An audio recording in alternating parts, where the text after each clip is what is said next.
Bentornati e bentrovati a Storie. Il percorso che abbiamo affrontato in queste settimane ci ha portato lontano, ci ha portato a Elea. Elea è una colonia vicina a Paestum, in Campania, dove vivono gli Eleati, filosofi che attorno a Parmenide cominciano a riflettere su una realtà profonda della vita, l'essere. Le cose, al di là del loro mutamento, esistono.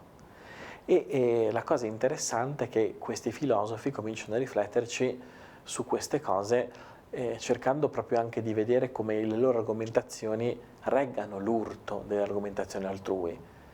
Zenone, che è un grande discepolo di Parmenide, si fa carico di dire: facciamo finta che voi abbiate ragione, facciamo finta che l'essere non sia, quindi che quando noi diciamo che lo spazio è, in realtà lo spazio non è, in realtà lo spazio è qualcosa di astratto.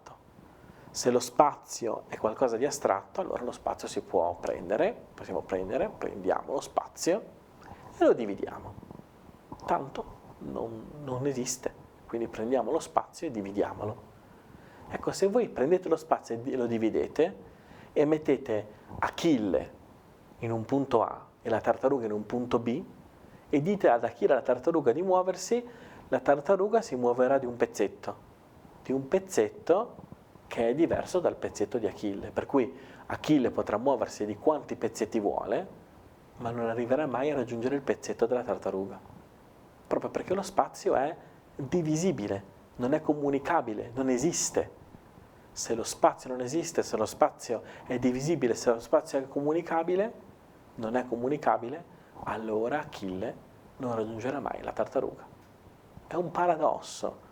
Ed è la nascita della filosofia argomentativa, ma è un modo per dire: vedete, abbiamo ragione, vedete, l'essere è al punto tale che se Achille corre, la tartaruga la supera, perché l'essere è più grande della nostra razionalizzazione apparente.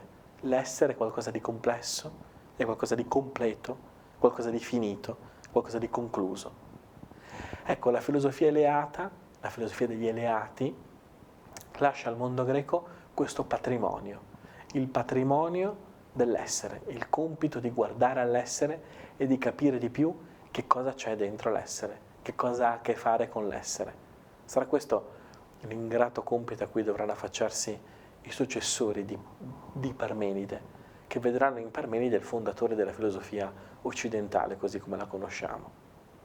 Un'altra storia si avvicina, un altro movimento filosofico si fa strada, comincia un altro modo di ragionare e di pensare. Lo raccontiamo sempre qui, sempre a Storie, la settimana prossima. Vi aspetto.